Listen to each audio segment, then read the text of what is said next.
നേരത്തെ സൂചിപ്പിച്ച പോലെ തന്നെ പ്രതികൾ അതിവൈകാരികമായി തന്നെയാണ് കോടതിയിൽ 2-3 പ്രതികൾ വൈകാരികമായി തന്നെ സംസാരിച്ചു. പൊട്ടിക്കരയുന്ന സാഹചര്യമുണ്ടായി.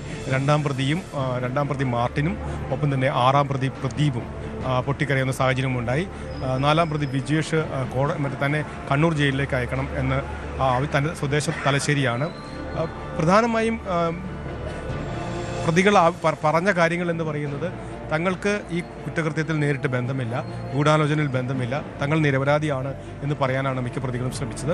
ഒപ്പം തന്നെ അവരുടെ കുടുംബത്തിലെ പശ്ചാത്തലം, പൾസർ സുനി തനിക്ക് അമ്മ മാത്രമാണ് ഉള്ളത്, അമ്മയ്ക്ക് വെർട്ടിഗോ അസുഖങ്ങളുണ്ട്, അതുകൊണ്ട് അമ്മയെ പരിപാലിക്കേണ്ടതുണ്ട് എന്നടക്കം കാര്യങ്ങൾ പറഞ്ഞു. പിന്നെ ശിക്ഷാ കാലാവധി കഴിയുന്നത്ര കുറയ്ക്കണം എന്ന ആവശ്യവും പ്രധാനമായും മുന്നോട്ട് വെച്ചു.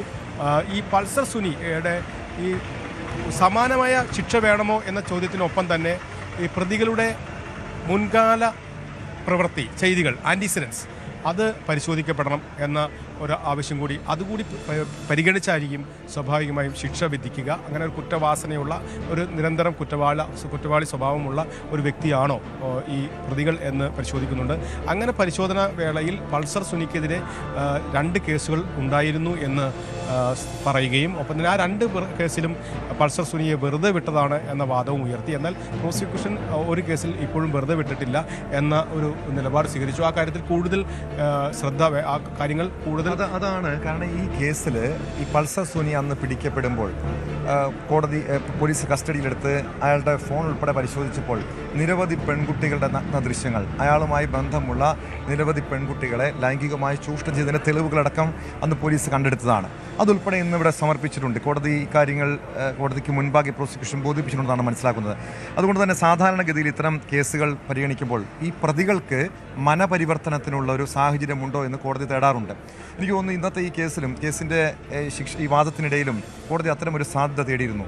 അങ്ങനെ ഒരു പരിഗണന നൽകാനുള്ള സാധ്യത, പ്രത്യേകിച്ചും ഈ പൾസർ സുനിയെപ്പോലുള്ള കൊടും കുറ്റവാളിക്ക് അത്തരമൊരു പരിഗണന നൽകേണ്ട കാര്യമുണ്ടോ? ഈ സ്ഥിരം കുറ്റവാളികളാണ് എങ്കിൽ അവർക്കുള്ള ശിക്ഷയുടെ കടുത്ത ശിക്ഷ തന്നെ ലഭിക്കാനുള്ള സാഹചര്യമുണ്ട്. അതുകൊണ്ട് തന്നെയാണ് ആൻറ്റിസിഡൻസ് ഉണ്ടോ പ്രതികൾക്ക് എന്ന പരിശോധന ഉണ്ടായത്. ഇതിൽ പൾസർ സുനിയുടെ കാര്യത്തിൽ 2 കേസുകൾ മുൻപ് ഉണ്ടായിരുന്നു എന്നും 5.5 വർഷം മുമ്പ് വേറൊരു കേസുണ്ടായി എന്നും പ്രോസിക്യൂഷൻ്റെ ഭാഗത്തുനിന്ന് പരാമർശമുണ്ടായി. എന്നാൽ ആ 2 കേസുകളും അക്വിറ്റ് ചെയ്താണ്, കുറ്റവിമുക്തനാക്കിയ കേസുകളാണ് എന്നാണ് കോടതി പറഞ്ഞത്. ആ കാര്യത്തിൽ കൂടുതൽ വിശദീകരണം പ്രോസിക്യൂഷനോട് ആവശ്യപ്പെടുകയും ചെയ്തു.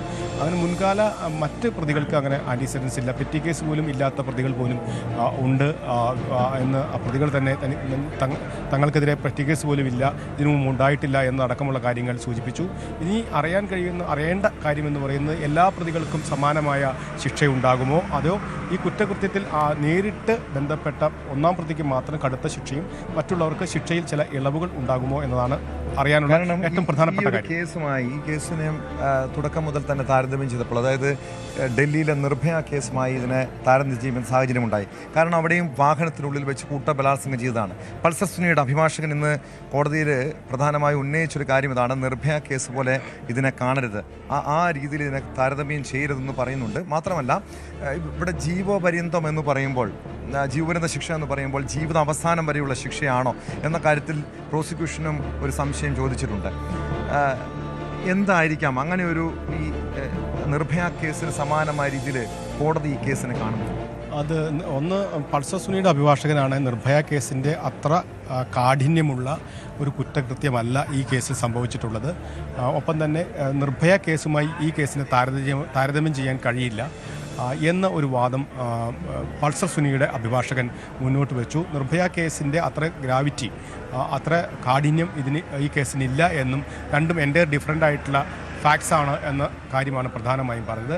മറ്റൊന്നത്, ഒരു സമീപകാലത്തായിട്ട് മുന്നോട്ട് വന്ന റിഫോർമേഷൻ തിയറി, അതായത് കുറ്റവാളികളെ ശിക്ഷിക്കുമ്പോൾ റിഫോർമേഷൻ തിയറി അഡോപ്റ്റ് ചെയ്യണം എന്നൊരു നിർദ്ദേശം, ഒരു പുരോഗമന സൊസൈറ്റി അങ്ങനെയാണ് കാര്യങ്ങൾ കണ്ടത്. കുറ്റവാളികളെ മനപരിവർത്തനത്തിനും കുറ്റവാസനയിൽ നിന്നും മാറ്റി നിർത്തുന്നതിനും വേണ്ടിയിട്ടുള്ള ആ ഒരു കാലയളവിലാണ് ശിക്ഷ നൽകേണ്ടത്. അതല്ലാതെ കഠിനമായ ശിക്ഷ നൽകി കുറ്റവാളിയെ ഇല്ലായ്മ ചെയ്യുകയല്ല വേണ്ടത്. അങ്ങനെ ഒരു റിഫോർമേഷൻ തിയറിയുമായി ബന്ധപ്പെട്ട കാര്യങ്ങളുണ്ടായി. ആ കാര്യത്തിൽ നിലപാട് എന്താണെന്ന് പ്രോസിക്യൂഷനോട് ജഡ്ജി പലകുറി ചോദിച്ചു റിഫോർമേഷൻ തിയറിയുമായി ബന്ധപ്പെട്ട കാര്യത്തിൽ. പക്ഷേ പ്രോസിക്യൂഷൻ ആവർത്തിച്ച് പറഞ്ഞത് എല്ലാ കുറ്റവാളികൾക്കും കഠിനമായ ഏറ്റവും മാക്സിമം ശിക്ഷ നൽകണം എന്ന് തന്നെയാണ് പ്രധാനമായും പ്രോസിക്യൂഷൻ നിലപാട് സ്വീകരിച്ചത്. പൊതുസമൂഹം ആഗ്രഹിക്കുന്നൊരു ശിക്ഷയും അതുതന്നെയാണ്, കാരണം ഒരു വിധിയും അതുതന്നെയാണ്. കാരണം എനിക്ക് തോന്നുന്നു പ്രോസിക്യൂഷൻ ഇന്ന് കോടതിയിൽ ചൂണ്ടിക്കാട്ടിയൊരു കാര്യമുണ്ട്. ഇത് പൊതുസമൂഹത്തിന് മുന്നിൽ ഒരു താക്കീതാകണം, സ്ത്രീകളെ ലൈംഗികമായി ചൂഷണം ചെയ്യുന്നവർക്കുള്ള താക്കീതാകണം ഈ കേസിലെ ശിക്ഷയെന്ന്. പക്ഷെ അവിടെ കോടതി ചോദിച്ചൊരു ചോദ്യമുണ്ട്, അങ്ങനെ സൊസൈറ്റിക്ക് വേണ്ടിയാണോ വിധി എഴുതേണ്ടതെന്ന്. അഡ്വക്കേറ്റ് CM പ്രകാശ്, നമുക്കറിയാം ഈ കേസിൽ കഴിഞ്ഞ 8-ാം തീയതി വിധി പറഞ്ഞപ്പോൾ, ദിലീപിനെ കുറ്റവിമുക്തനാക്കിയപ്പോൾ വലിയ രീതിയിലുള്ളൊരു വിമർശനം ഉയർന്നതാണ്. അതായത് ദിലീപ് കേസിൽ കുറ്റക്കാരനാകുമെന്നും ദിലീപിന് ശിക്ഷ ലഭിക്കുമെന്നൊക്കെ ചിലർ മുൻകൂട്ടി കണ്ടു, അല്ലെങ്കിൽ അങ്ങനെ ആഗ്രഹിച്ചവരുണ്ട്. അവർക്ക് ആ പൊതുബോധത്തിന് അനുകൂലമായി, അല്ലെങ്കിൽ അത്തരമൊരു ചിന്തകൾക്ക് അതീതമായി, അല്ലെങ്കിൽ വ്യത്യസ്തമായി കോടതി വിധി പറയുന്നു. അവിടെയാണ് കോടതി വിമർശിക്കപ്പെട്ടത്, അല്ലെങ്കിൽ ആ വിധിയെ പോലും വിമർശനം ഉന്നയിക്കേണ്ടി വന്നത്. പക്ഷെ കോടതി ചോദിച്ചൊരു പ്രസക്തമായിട്ടുള്ള ചോദ്യമല്ലേ, ഈ സൊസൈറ്റിക്ക് വേണ്ടിയാണോ വിധി പറയേണ്ടതെന്ന്? തീർച്ചയായും ഈ കേസിൽ കഴിഞ്ഞ 8 വർഷം മുമ്പ് നടന്ന കുറ്റകൃത്യമാണ്. കഴിഞ്ഞ 7 വർഷമായി നടന്ന വിചാരണ നടപടികളാണ്.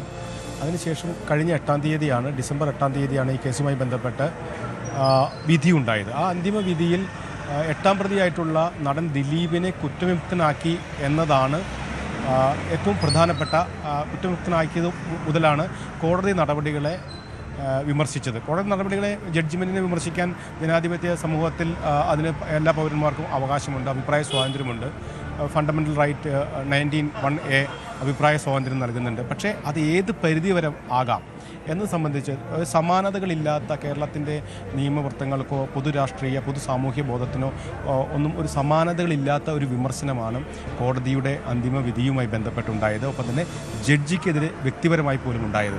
അതിനെ സംബന്ധിച്ച് ഇന്ന് കോടതി ഈ കേസ് പരിഗണിക്കുന്നതിന് മുമ്പ് തന്നെ ചില മുന്നറിയിപ്പുകൾ, ചില താക്കീതുകൾ നൽകി. മാധ്യമങ്ങളായാലും അഭിഭാഷകരായാലും ഈ കോടതിയെ, നീതിന്യായ വ്യവസ്ഥയുടെ വിശ്വാസ്യത തകർക്കുന്ന തരത്തിൽ അഭിപ്രായ സ്വാതന്ത്ര്യം നടത്തുന്നതിൽ സുപ്രീം കോടതി Nibu Saxena versus union of India എന്ന കേസിൽ സുപ്രീം കോടതി പറഞ്ഞിട്ടുള്ള നിരീക്ഷണങ്ങൾ വളരെ പ്രസക്തമാണ്.